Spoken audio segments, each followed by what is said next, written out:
sa ginibong drug bypass operation. Triple o 4 na doble ang bihikulong nagruso sa siyudad kang Naga. Mas complain ng police station kang Naga City Police Office. Newsbreak. Sa headlines kan mga barata, biyahe kang bus pasiring Metro Manila, bastante sabi kang Bicol Central Station. Datos sa firework-related injury surveillance may dakulang pakinabang sa Department of Health Bicol.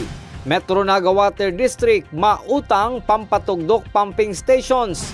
Itinutukdong suspect sa Bandu case, pinagserbihan ng warrant of arrest para sa kasong theft. Diyos marhay na hapon. Ako si Mark Mendoza. Asin ako si Antoinette Eduardo. Kami ang sa indong tagapagatud Bareta. Matapos ang kasiributan kan Pasko asim bagong taon, ruso ngunyan ang mga pasaherong pabalik Metro Manila, sabi kan manamiento kan Bicol Central Station. Bastante man ang biyahe kan bus pasiring Metro Manila. Ang detalye sa aram to sa report ni Melvin Machado.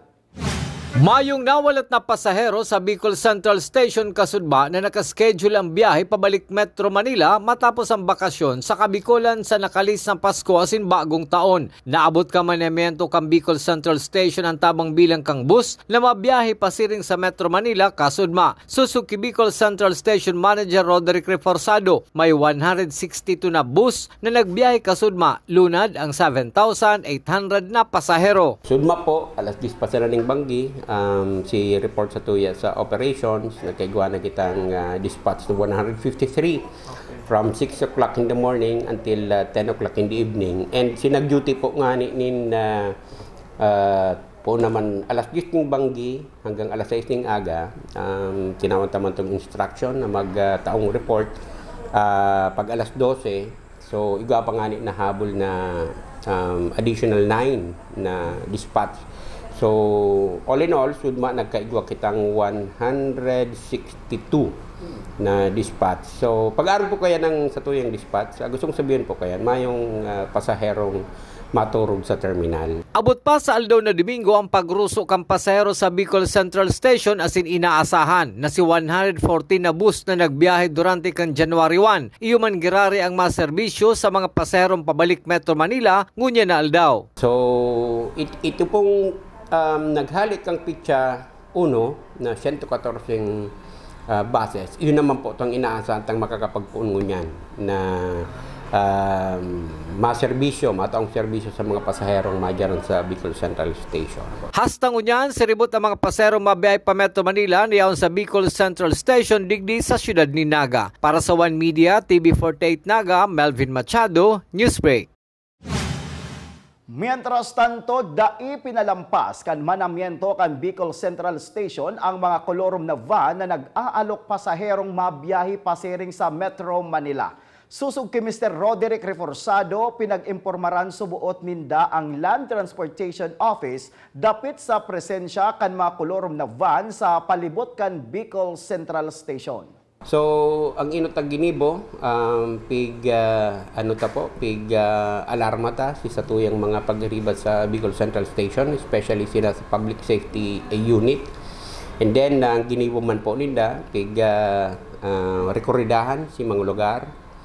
And kinuraamin na po si mga, tadi pa man sinda nagaharali kung mga nakaparada pa, kinuraamin na si mga plate numbers. Okay. And then, pig-coordinate po sa LTO. Land Transportation Office sa paagi ni Sir Glenn Mancera and ni Sir Eric Torcampo. And sudma po, may report po sa tuya na igwasindang na-apprehend na 2. Padagos sa mga bareta, tulo ang nakadagdag sa listahan kan Department of Health Bicol, Center for Health Development, Firework-Related Injury Surveillance, kung saan uminabot na sa kabilugan na 45 persona ang nabiktima nin paputok sa bilog na rehiyon.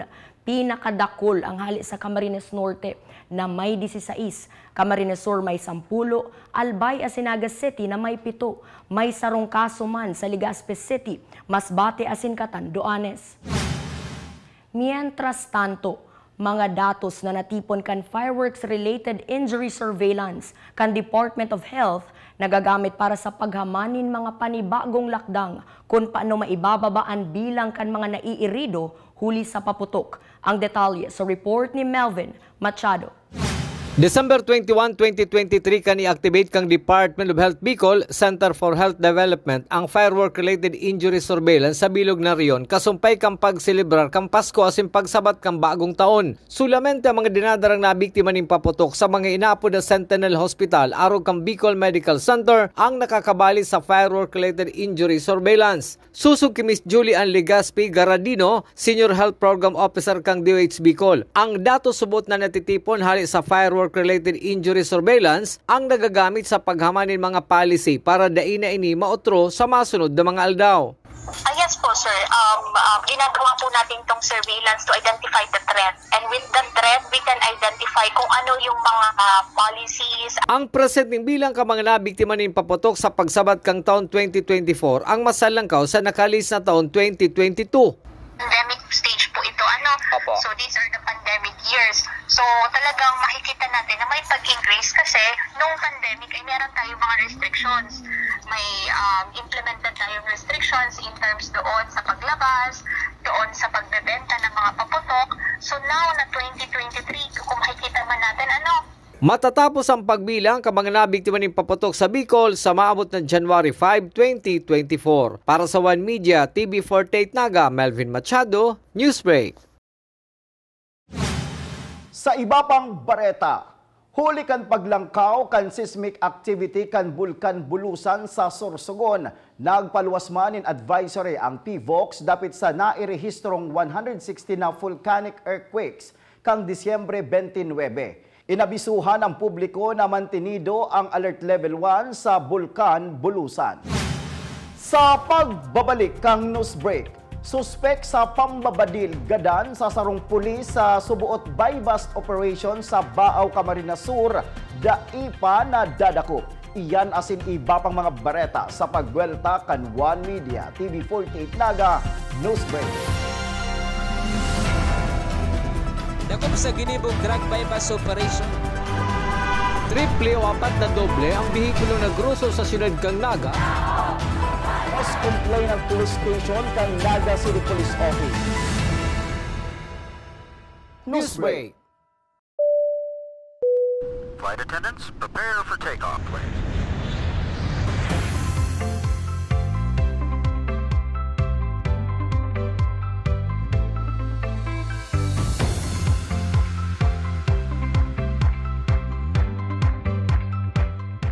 Slip life vest over your head. Take the tape around your waist.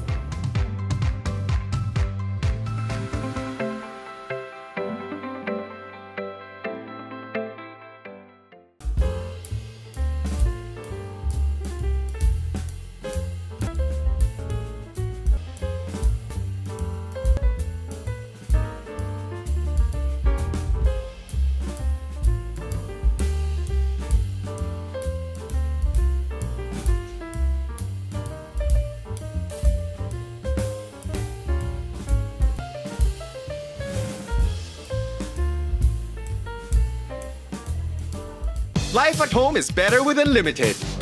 Unlimited fiber all day, day, day. Unlimited entertainment all the way. Unlimited goals for the family. Unlimited cares so the fams all Enjoy all these for just 1,399 pesos. have it all, have it all. Get the PLDT Home Fiber Unli All 1399 today.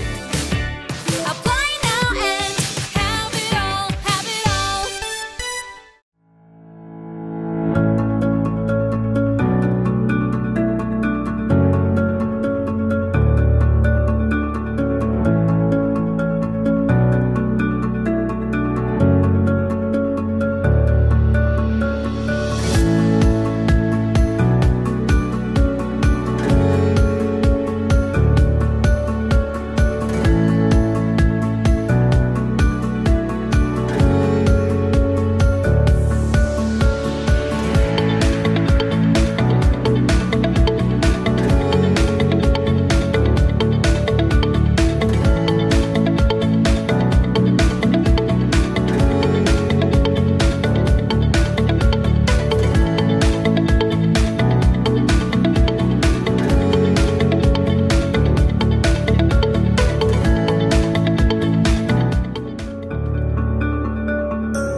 Dakop sa ginibong drug bypass operation.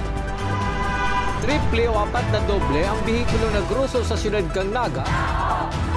Mas complain ng police station kang Naga City Police Office. Newsbreak.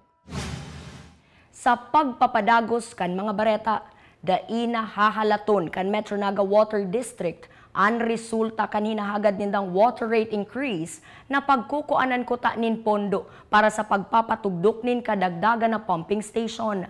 Ang MNWD ang mautang na lang subuot nin panggastos para sa nasabing proyekto. Ang detalye sa report ni Melvin Machado.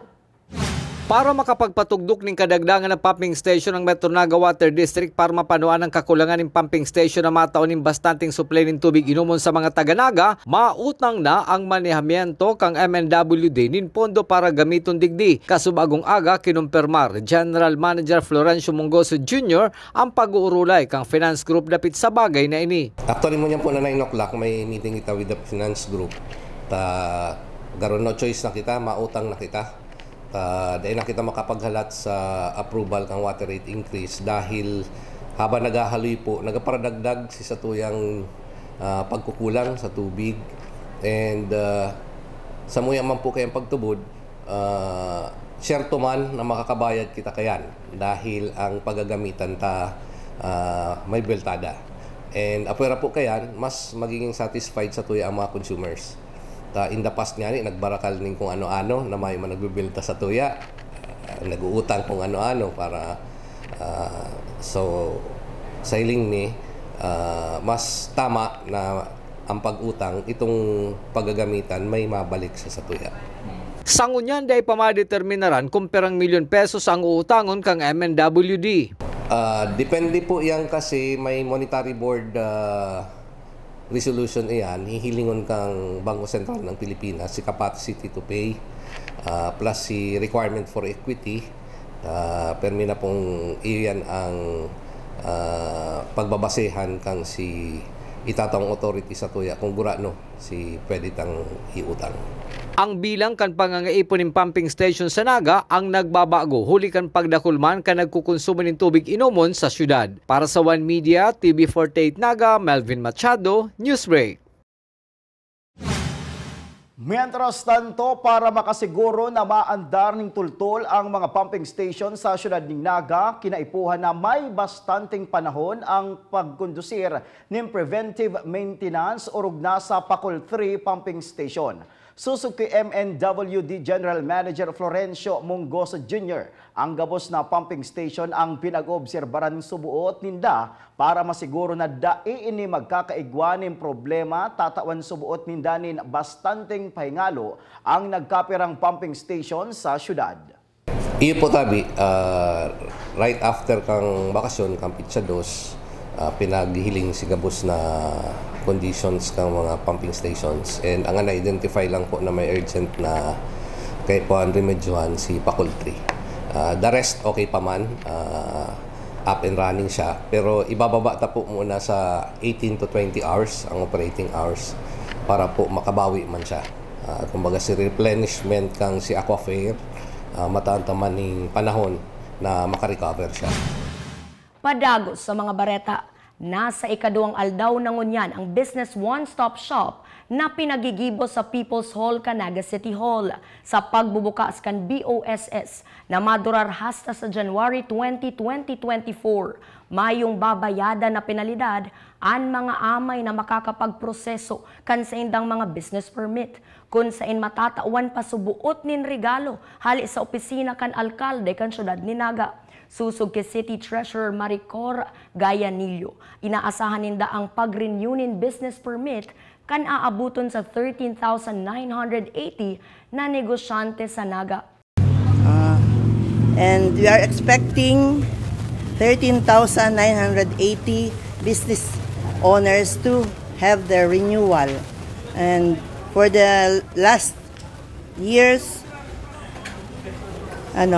income is have a total of 327,079,807.39. There is an increase of 54 million plus.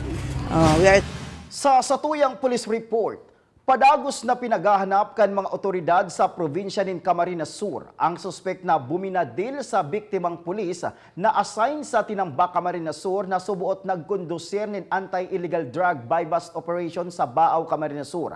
Kang nakalisya na Disyembre, alagad na badil kan saro sa duwang suspek na iyo ang kausa kan sa iyang pagkagadan. Susugki Police Captain Marlon Liadok, tagapagtaram kan Kamsur PNP, padagos na nakakalibre sa karsel ang suspek sa nasabing krimen. Patuloy pa rin po yung ating paghahanap sa suspek. At kami rin po sa PNP hindi pa rin po tumitigil para mabigyan naman ng katarungan yung pagkamatay po ng ating kasamahan. Sa iba pang police report, pinagserbi na ang warrant of arrest sa kasong theft sa suspect na si Lorenzo Purisima. Nayaon ngunyan sa custodial facility kan Police Station No. 3 sa Barangay Peña Francia, Syudad ni Naga. Ang kasong theft ang may piyansang 6,000 pesos. Imbis na kasong robbery with homicide, theft lang si Pig-onra kan piskalya, huli kan kakulangan subuot nin ebidensya sa kasong isinangat kan NBI. Si Purisima ang suspect man sa Bandoho case. Asin yan ang mga bidang baretang nakalap kan mas pinakusog na puwersa kan One Media TV 48 Naga News and Bicol Affairs. Day madingaw na i-follow ang samuyang official Facebook fan page One Media TV 48 Naga. Ako po si Mark Mendoza. Padagos kaming mahatod nin mga baretang garantisadong nangingenot asin napapanahon. I-hit ang subscribe button sa samuyang official YouTube channel One Media TV 48 Naga, tanganing updated kita sa mga bareta asin istoryang bida. An Bicolano. Ako si Antoinette Eduardo, asin ini an One Media TV 48 Naga Newsbreak. Dakop sa ginibong drug buy-bust operation. Triple o 4 na doble ang bihikulo na gruso sa siyudad kang Naga. Mas complain ng police station kang Naga City Police Office. Newsbreak.